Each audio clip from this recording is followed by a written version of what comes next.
लालची दही वाली। रामपुर गांव में सविता नाम की एक महिला रहती थी। उसके पति की मृत्यु 1 साल पहले हुई थी, तो उसे घर चलाने के लिए कुछ काम करना था। सो वह दही बेचकर अपना घर चलाती थी। घर की जिम्मेदारी उस पर आने के बाद उसने ये काम शुरू किया था। वह पूरे गांव में दही बेचती थी और पैसे कमाती थी। उसी से उसका घर चलता था। उसकी एक 7 वर्ष की बेटी भी थी। सविता का दही पूरे गांव में मशहूर था। वह सुबह से गांव भर में दही बेचने के लिए मटका सर पर रखकर निकल जाती थी और पूरे गांव में आवाज लगाती थी, ताजा दही ले लो, ताजा मीठा मीठा दही। अरे काकी, दही ले लो, ताजा मीठा दही है, ले लो काकी। लाओ सविता, 20 रुपए का दही दे दो। अरे काकी, सिर्फ 20 रुपए का? तुम्हारे घर में तो 4 लोग हैं। 20 रुपए का दही कहाँ पूरा होगा सबको? कम से कम 50 का तो लो। हाँ सविता, तुम्हारा दही तो सबको बहुत अच्छा लगता है, ताजा भी तो होता है। चलो दे दो 50 का। सविता ने काकी के लिए 50 रुपए का दही निकालकर उसे दे दिया। सविता का स्वभाव बहुत मिलनसार था। वह गांव में सभी से बातचीत करती, वह उनका हालचाल पूछती। सब लोगों को उसका यह स्वभाव बहुत पसंद था। सभी उससे बातचीत भी करते थे। वह इसी तरह सविता की दही से उसकी बहुत अच्छी कमाई हो जाती थी। सविता तड़के ही घर से दही लेकर निकलती थी। वह सारे गांव में उसका दही फटाफट बिक जाता था। एक दिन सविता दही बेचने जा रही थी कि रास्ते में भोला भैया का घर आया, तो उसने सोचा क्यों ना इनसे पूछ लूं।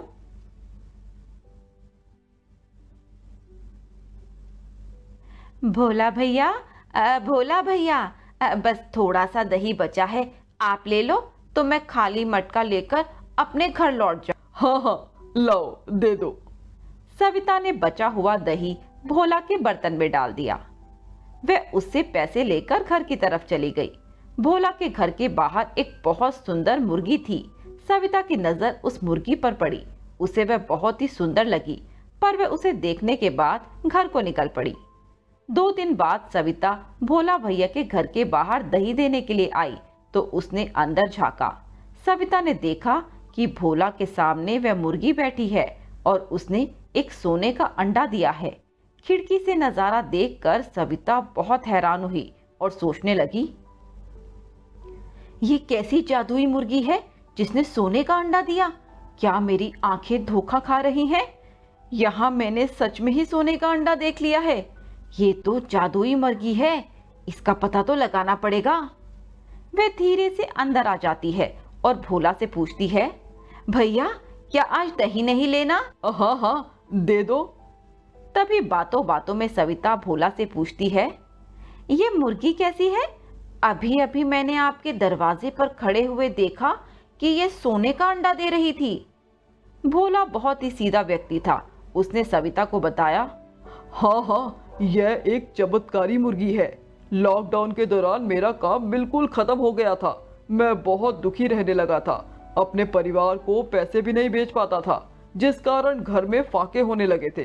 तभी मुझे एक साधु बाबा ने यह मुर्गी देते हुए कहा, लो बच्चा, ये मुर्गी ले जाओ, इससे तुम्हारे सारे कष्ट दूर हो जाएंगे।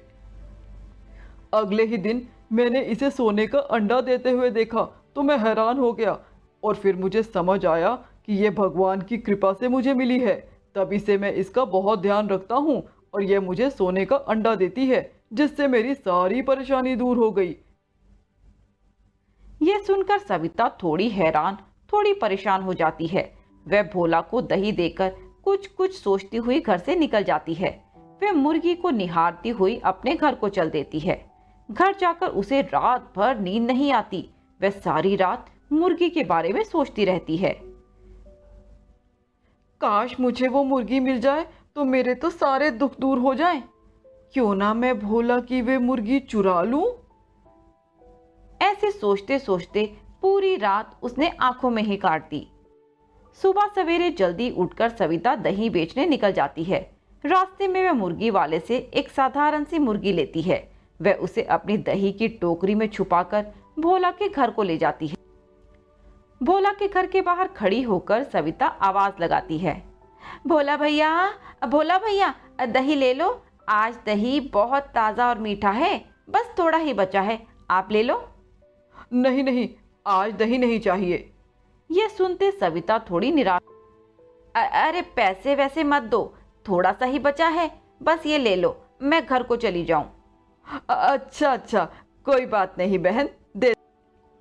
ये कहते हुए भोला अंदर बर्तन लेने के लिए चला जाता है। इतने में ही सविता चालाकी से अपनी साधारण मुर्गी वहां रखकर उसकी जादुई मुर्गी चुरा लेती है और उसे अपनी दही की टोकरी में रख लेती है। जैसे ही भोला बाहर आता है तो उसे दही पकड़ाकर वे फटाफट वहां से भाग जाती है।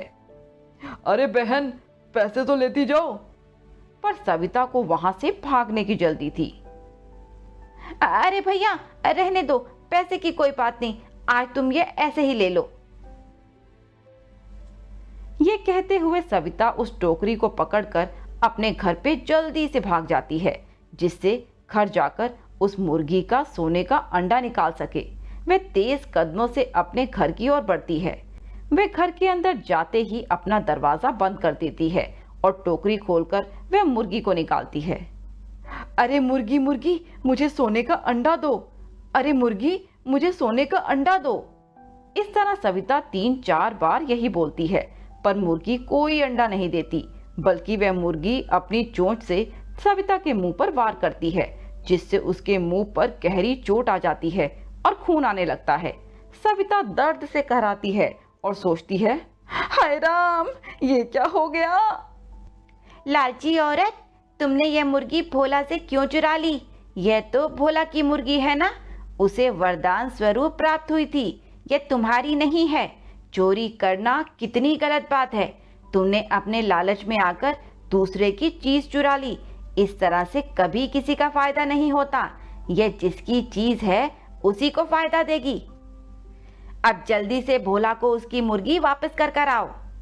यह सुनते ही सविता के होश उड़ जाते हैं। वे डर, अरे मुझे माफ कर दो, मुझसे बहुत बड़ी गलती हो गई जो मैंने उसकी मुर्गी चुराई।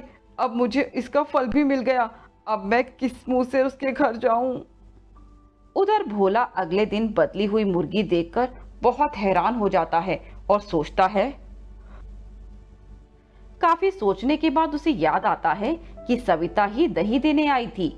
जब वह बर्तन लेने अंदर गया, उसी के बाद से उसकी मुर्गी गायब है।